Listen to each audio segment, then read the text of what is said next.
hoy el gran encuentro de Yehudá que baja para el Egipto delante de Yosef, viene a hablar con él para salvar el hermano mejor, Binyamin. En primer lugar, no sé si ya no me recuerdo que hablamos el año pasado, porque Baruch Hashem, Parashat Vaikra, hoy es el aniversario de cumpleaños de un año de Parashat Shavua, así que merecemos Yom Holedet Sameach, un feliz cumpleaños para nosotros. Mira, es muy interesante que Yosef acá viene a ser revelar perante los hermanos, pero Yosef aguarda hasta el final, ¿que? Es como si fuese una novela emocionante que los trae para más adelante, más un poco, los acusa a los hermanos, y hay un punto que Yosef siente que ese es el momento cierto de se revelar perante los hermanos. La pregunta es, ¿cómo sintió Yosef? Lo que quería en primer lugar Yosef cuando incumplió tanto la historia. ¿Por qué no se reveló inmediatamente cuando los hermanos bajaron? Podía decirnos, mira, bienvenido, soy Yosef. Creo que el ataque del corazón iba a ser el mismo, como los hermanos tuvieron. El shock iba a ser el mismo, creo. Sí. Lo que quería Yosef entonces, ¿por qué trae toda la historia? Tráeme, tráelo hermano, traiga a Binyamin para acá. Y cuando Binyamin llega empieza a decir, no, que Binyamin es un ladrón, y no hace una enganación, lo pone en una taza, un copo de Yosef, lo esconde dentro de sus cosas, y cuando están afastando de Mitzrayim, que es la parasha anterior, lo vuelven más una vez, y ahora lo acusan que es un ladrón, y si es un ladrón tiene que se quedar como esclavo en Egipto, y ahora viene Yehudá, y dije, no, por favor, ¿qué está pasando acá? Lo que Yosef cree de la historia, que era acusar a Binyamin, que Binyamin tiene alguna culpa de toda la historia. Binyamin no estaba, el único que no estaba presente en toda la vida de Yosef. ¿Qué quiere Yosef de los hermanos? ¿Qué quiere? ¿Está haciendo una educación? ¿A qué punto quiere llegar Yosef para sentir que realmente consiguió concertar la grande separación, segmentación de los hermanos? Yosef lo que busca era exactamente eso, probar a sus hermanos. Yosef había sufrido por lo que sus hermanos hicieron, cuando sin ningún problema lo vendieron a él. Entonces, bueno, lo que Yosef buscaba acá era a ver si hubo un cambio. ¿Hubo un cambio o no hubo un cambio? Entonces, por eso hace todas estas pruebas con Shimón, que lo apartó primero, después con Binyamin, distintos hermanos de distintas madres, a ver si mis hermanos cambiaron o no cambiaron. Eso es lo que intenta hacer de alguna manera Yosef. Y bueno, entonces por eso los pone en distintos aprietos. La gente es interesante que cómo se pone la gente a prueba en la vida, cuando se los pone en situaciones difíciles o en dilemas de cómo harías tú si pasa algo así.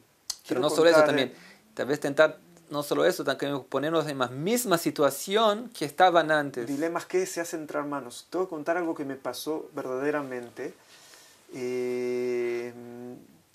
Hace unos días falleció acá en Israel una persona muy, muy interesante que se llamaba Naftali Lau.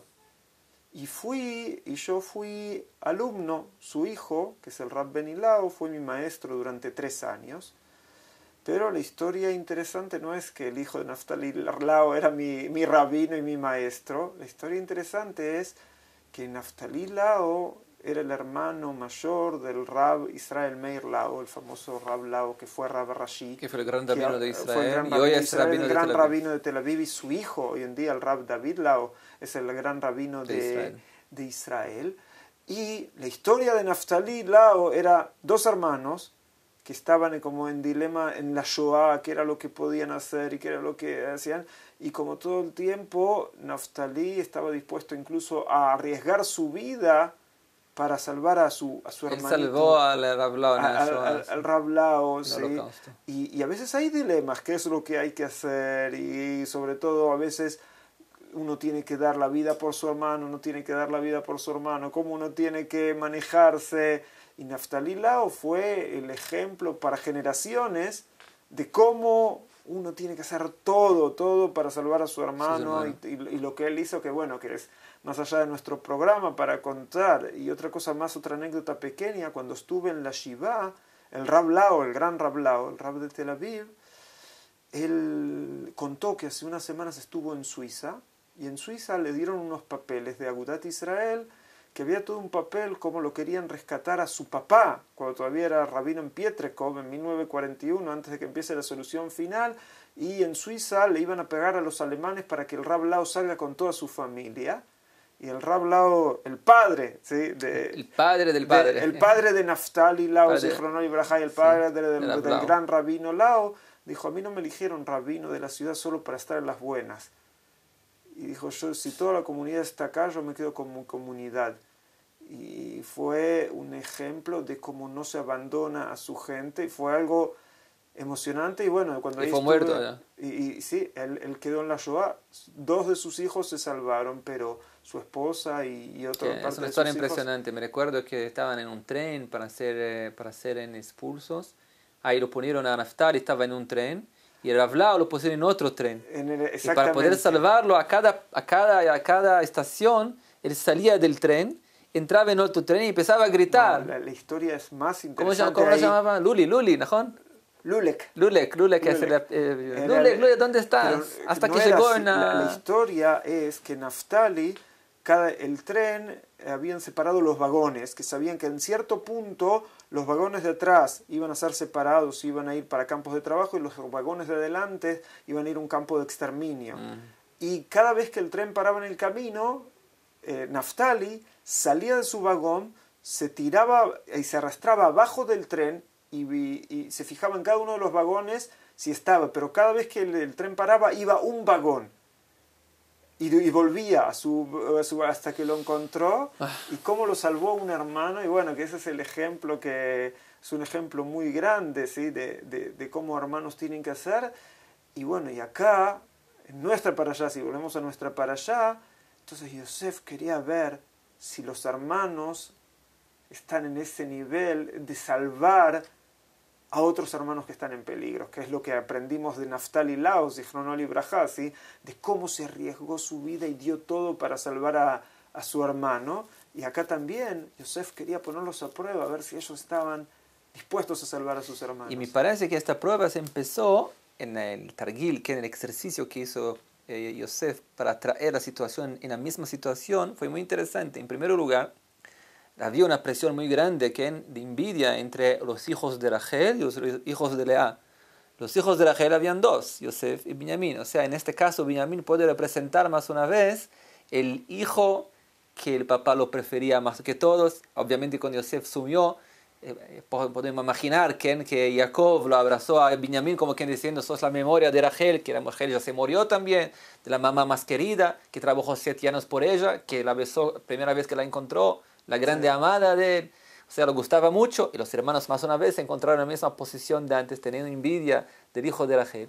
Y no solo eso también, ahora cuando los hermanos descubren que de acuerdo con lo que Yosef hizo no era verdad, pero están desconfiados que Binyamin robó el copo de Yosef.